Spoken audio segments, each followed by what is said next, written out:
Ok, bonjour à tous et bienvenue dans cette nouvelle vidéo.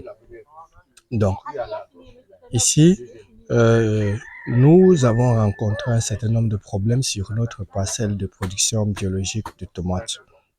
Donc, et sur cette parcelle de biologique de tomates, nous avons rencontré les difficultés des mouches blanches. Il faut rappeler qu'actuellement,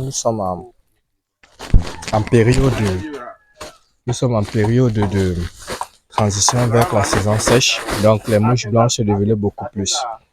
Alors, nous sommes en train de vouloir faire une solution qui va permettre à ce qu'on puisse lutter donc contre ces différentes mouches blanches, en même temps éviter les champignons et d'autres insectes sur la culture. Alors, notre solution est simple. Nous allons prendre les feuilles de papaye que vous voyez là. Nous allons mettre un peu de feuilles de marguerite. Nous allons mettre les feuilles de basilic sauvage que nous sommes en train d'écraser. Or, ces différentes plantes ont des propriétés à pouvoir repousser les mouches blanches, les pucerons, et puis empêcher à ce que certaines maladies causées par les champignons puissent se développer. Comme nous sommes en train de faire la transition entre la période de la fin de saison des pluies vers la saison sèche, nous aurons beaucoup plus d'attaques donc des champignons. C'est pour cette raison que ici là, nous allons donc fabriquer dans notre solution de insecticides fongicides biologiques à base des feuilles de basilic, des feuilles de papaye. Nous aurons aussi les feuilles de Chromoloina odorata appelée secoutourée.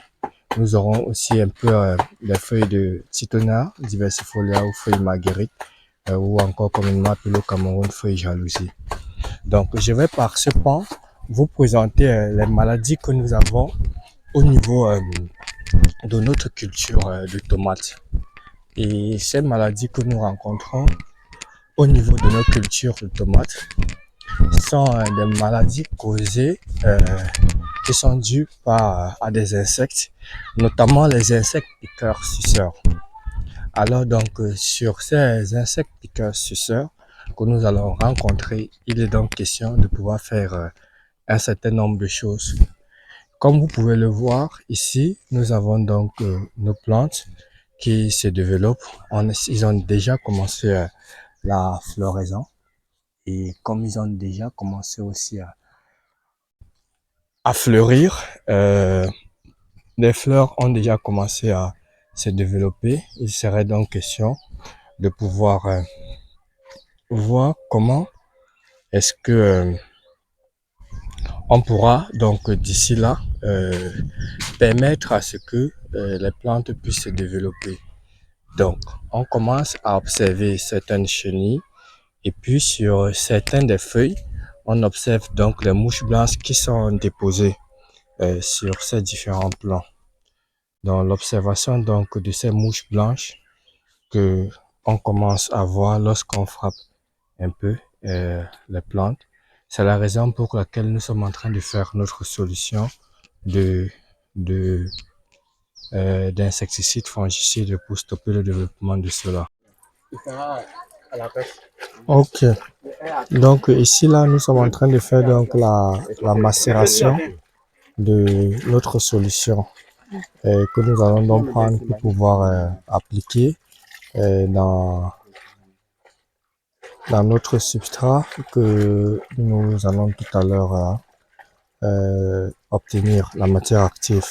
Comme vous pouvez le voir, on a donc fait le mélange de plusieurs cultures, à savoir les basilic, à savoir les feuilles de basilic, les feuilles de Chromolena, qui sont encore appelées indépendantes ou secoutourées, et puis aussi avec les feuilles de Titonia diversifolia, qui apporteront donc l'engrais et favoriseraient donc la croissance des différentes cultures. Donc voilà un peu ce que nous allons faire, et nous voulons donc appliquer sur notre parcelle de production biologique de tomates. Donc nous allons donc faire dans cela. Nous sommes en train de macérer, extraire afin de pouvoir ressortir la matière active qui sera utilisée sur nos différentes cultures.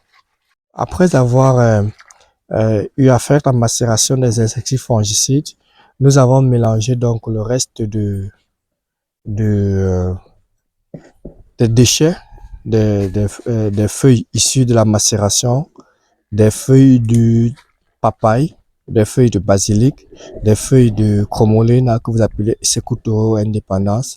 Et nous sommes donc en train d'augmenter cela dans notre solution de micro-organismes efficaces. Et l'objectif utile autant pour moi, l'objectif de ce mélange, c'est juste pour permettre à l'objectif de ce mélange, c'est pour permettre à ce que notre solution de micro-organismes puisse non seulement permettre de lutter contre les différentes champignons sur les cultures, champignons, bactéries, maladies bactériennes et fongicides qui attaquent les cultures, mais aussi de pouvoir repousser les insectes comme les mouches blanches pousseront. Donc aujourd'hui, nous sommes au deuxième jour de la fabrication et puis d'ici dimanche, d'ici 10 jours, elle serait prête pour être utilisée.